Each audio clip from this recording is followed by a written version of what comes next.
आमचा मच्छीमार समाज हा भोळा भापडा आणि भाविक समाज आहे. आणि आता वारी म्हटल्यावरती या वारीमध्ये अख्खा आमचा संपूर्ण गाव खाली झालेला आहे.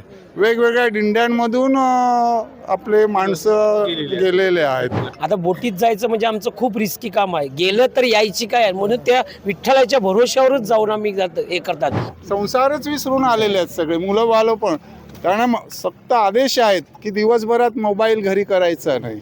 असं वाटतं की वारीला कधी चुकवायचीच नाही. किती काम असलं तरी टायमिंग काढून कधी ना ताप खोकला आला काही होऊन, पण या पंढरीच्या वाटेला चालताना नामस्मरण करताना असं वाटतं का आपण पांडुरंग खरोखर आपल्या जोडीला चालले आहेत. श्री संत ज्ञानेश्वर महाराजांचा पालखी सोहळा तरडगावहून फलटणकडे मुक्कामी जातोय. वाटेमध्ये आपल्याला ही दिंडी दिसली. या दिंडीचं वैशिष्ट्य म्हणजे आगरी समाजाची दिंडी आहे. अर्नाळामधील आहे, जिल्हा पालघरमधील दिंडी आणि सर्व दिंडीमध्ये तरुण आहेत. कोळी समाजाची दिंडी आहे, सर्वजण तरुण आहेत आणि रामकृष्ण हरीचा जप करत आता पंढरपूरकडे मार्गस्थ होत आहेत. आपण त्यांची संवाद साधणार आहोत, कारण वारी ही आपल्याला समता शिकवते. वारीमध्ये आपल्याला असंख्य विविध गोष्टी पाहायला मिळतात. तशी त्याची अनोखी दिंडी.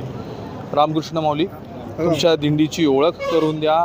आगरी बांधव कोळी बांधवांची दिंडी आहे, पालघरहून आलेली आहे आणि तुम्ही सगळे आता दिंडीमध्ये समाविष्ट होते. रामकृष्ण हरी.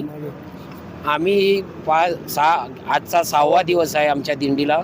आम्ही मुंबई विरार मधून अर्नाळा गाव याच्यातून निघाले आहे.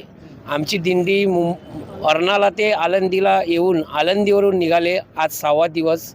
आमच्या दिंडीचं मार्गस्थ असं आहे की आम्ही 8 महिने बोटीत जातो आणि आम्हाला फक्त 61 दिवस घरी भेटतात.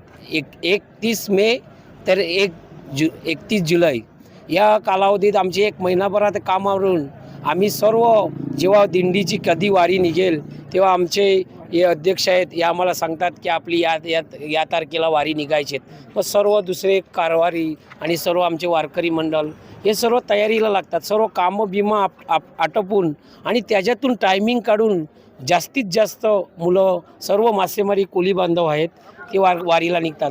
पण वारीला आल्यावर एक मनोसक्त आनंद मिळतो. त्याच्यामध्ये हरिपाठ, नामस्मरण, असं वाटतं की वारीला कधी चुकवायचीच नाही. किती काम असलं तरी टायमिंग काढून कधी ना ताप खोकला आला काही होऊन, पण या पंढरीच्या वाटेला चालताना नामस्मरण करताना असं वाटतं का आपण पांडुरंग खरोखर आपल्या जोडीला चालले आहेत. असा विशेष म्हणजे सगळ्या दिंडीमध्ये सर्व तरुण जास्त दिसत आहेत. कारण तरुण आमचे पहिल्या होते 30-35 जण आमचे अध्यक्ष घेऊन यायचे. मग एकामेकांना मी सांगू की वारीत चला, खूप मजा असते, आनंद असतो. त्यांचं जेवण, त्यांचा हरिपाठ वगैरे म्हणजे एक आनंदच मिळतो. म्हणून तरुण मंडळी वाढलेले, सर्व तरुण मंडळी सर्व बोटीत जातात. यांना फक्त 8 महिने बोटीतच असतात. फक्त 2 महिन्याच्या कालावधीत 1 महिना सुट्टी काढून त्यांच्याकरता काही टायमिंग भेटते, ते सर्व काही विसरून देवाच्या नामस्मरणासाठी येतात. 8 महिने बोटीतले कसे असतात? तिथे पण रामकृष्णाचा जप असतो, भजन कीर्तन. रामकृष्णाचा भज म्हणजे आले घरी तेव्हा आम्हाला जेव्हा टायमिंग भेटेल तेव्हा आम्ही नामस्मरण भजन वगैरे करतो आणि चालूच असते. आता त्या बोटीत पण चालू असते. आता बोटीत जायचं म्हणजे आमचं खूप रिस्की काम आहे. गेलं तर यायची काय, म्हणून त्या विठ्ठलाच्या भरोश्यावरच जाऊन आम्ही हे करतात. पण आमची तो रक्षा करतो, वाऱ्या वादल्यात खूप रक्षा करतो. म्हणून आम्हाला विश्वास आहे. म्हणून दिवसेंदिवस आमची तरुण मंडळी पण येत आहे वारीला. आता स्टार्टिंगला पहिले वर्ष आमचे 30, 35, 50, आता आमचे 200 वारकरी तरुण मंडळी आहे. 25 वर्ष झाली. 25 वर्ष झाली. कसं असतं बोटीतला वातावरण तिकडे? बोटीतला वातावरण सांगायला गेलं तर कधी वारा असतो, कधी पाऊस, खूप काही असतं. पण देवाच्या भरोश्यावर जायचं आणि देवाच्या, आणि जेवढं आम्हाला 2 वेळचं खायला भेटेल एवढं समाधाने आम्हाला देव देतो. आमच्या काय म्हणतात सगळे तुमच्यामुळे आज सर्वजण इथं आलेले आहेत आणि तुम्ही सगळे एकत्र बघा, आमचा मच्छीमार समाज हा भोळा भापडा आणि भाविक समाज आहे की नाही लक्षात. त्यामुळे अध्यात्माकडे जास्त ओढ आहे आमच्या समाजाचा.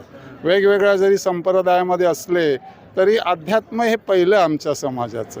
आणि आता वारी म्हटल्यावरती या वारीमध्ये अख्खा आमचा संपूर्ण गाव खाली झालेला आहे. वेगवेगळ्या दिंड्यांमधून आपले माणसं गेलेले आहेत. म्हणजे गाव आमचा खाली झालेलं आहे. कारण की 2 महिने आमच्या गावाला हे असते, म्हणजे सुट्टी असते आणि या 2 महिन्यात तीर्थयात्रा वारी करणं सगळं काही पर्यटन करणं हे चालू असतं आणि या वारी हा आमचा मुख्य मार्ग आध्यात्मिक मार्ग झालेला आहे. मुख्यतः तरुण पिढी हा संप्रदायामध्ये ओढली गेलेली आहे. खूपच चांगलं आहे की या तरुण पिढीने पुढेही असाच हा वारीचा वारसा चालवावा आणि आपल्या कुळाचं नाव रोशन करावं आणि पांडुरंगाचरणी त्यांना खूप खूप चांगलं यश यावं हीच त्यांनी प्रार्थना महाराज करतो. म्हणतात तरुण पिढीने वारसा पुढे न्यावा. तुम्ही देखील तरुण तरुण लागतायत ते. तुम्ही सांगा या.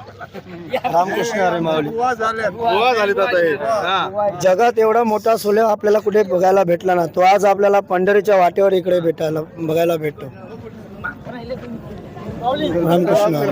हे आमच्या अर्नाळा गावच्या आमची जी मच्छीमार संस्था आहे सहकारी संस्था आहे मच्छीमार त्यांचे चेअरमन अध्यक्ष आहेत ते पण या दिंडीत येतात. कसा आहे दिंडीचा अनुभव तुमचा? दिंडीचा आनंद चांगला आहे, चांगला आहे. हे मस्त आहे. सगळे आज बांधवांना तुम्ही घेऊन चालताय, सगळे त्यांचं मॅनेजमेंट बघताय. बघतो असं म्हणजे मस्त वाटतं मला. किती वर्ष आहे तुम्हाला आता? आता मला 7 वर्ष 6 वर्ष झाला. हा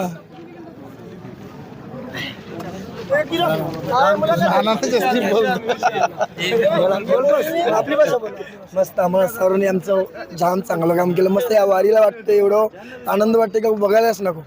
आनंद वाटतो. जाम आनंद वाटते.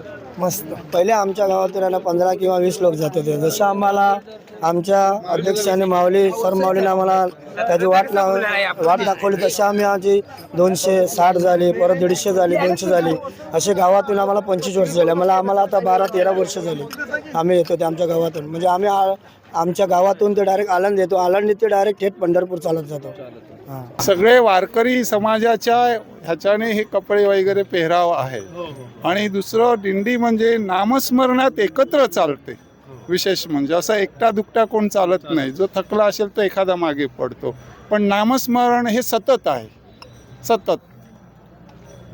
त्यामुळे हे वैशिष्ट्य आमच्या दिंडीत की नामस्मरणात जायचं. तिकडे कसं असतं तुम्ही तिकडे कुठे? पालघरमध्ये किंवा तुमच्या अर्नाळामध्ये तिथल्या लोकांमध्ये वस्तीमध्ये तिकडे काही विठ्ठलाचं मंदिर आहे? हो हो हो आहे ना. तिकडची दिनचर्या कशी असते जरा सांगा आमच्या प्रश्न. तिथेही आता काय आहे की आमच्या गावामध्ये विठ्ठल रुक्मिणीचं मंदिर आहे की रोज आमचे गावकरी तिथे दर्शनाला जाणारच सकाळ संध्याकाळ.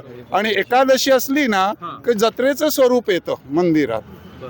वैशिष्ट्य म्हणजे आता सगळे एकादशी करू लागलेले आहेत. एकादशीला असं म्हणजे नॉनव्हेज वगैरे असं नाही, सगळं प्युअर शुद्ध. कोळी समाज म्हणलं की भात आणि मासे आपला अन्न आलंच, प्रमुख अन्न आहे. म्हणजे शेवटी नैवेद्य त्याचाच आहे कारण त्याच्यावरच आपण जगतो वाढतो. येस, त्याच्यावरच मोठे झाले. आता ह्या वारीच्या काळामध्ये कारण इकडे बहुतांशी लोक की मासे म्हणले की नॉनव्हेज प्रमुख अन्न असलं तरी मग वारीच्या वाटेत हे कसं करता तुम्ही?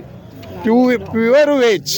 कोणाला आठवण देखील येत नाही की आम्ही मासे खाणारे आहोत म्हणून. कोणालाच आठवण येत नाही. आता एवढ्या आपण वर्ष खातोय मग 15-20 दिवस खात्याचं दुःख वाटतं? नाही नाही, बघा चेहऱ्यावर कोणाचं दिसतं, चेहऱ्यावर दिसतं कोणाच्या. जेवणाच्या पंढरीच्या वारीवर चालताना आम्हाला माशाची भाजी म्हणजे त्याचं स्मरणच नाही होतं. असं वाटतं की आता आम्ही देवासाठी 15 दिवस चालले आहेत, नामस्मरण मनसोक्त जेवण असं काय वाटत नाही. म्हणजे तिकडूनची दुनियाच विसरून जातो. संसारच विसरून आलेले आहेत सगळे, मुलं बालं पण. कारण सक्त आदेश आहेत की दिवसभरात मोबाईल घरी करायचा नाही. रात्री निवासाला कुठे असेल तेव्हाच त्यांना घरी बायका मुलांना फोन लावायचा. आताची ही तरुण पिढी मोबाईल विना राहू शकते? हो, राहतात.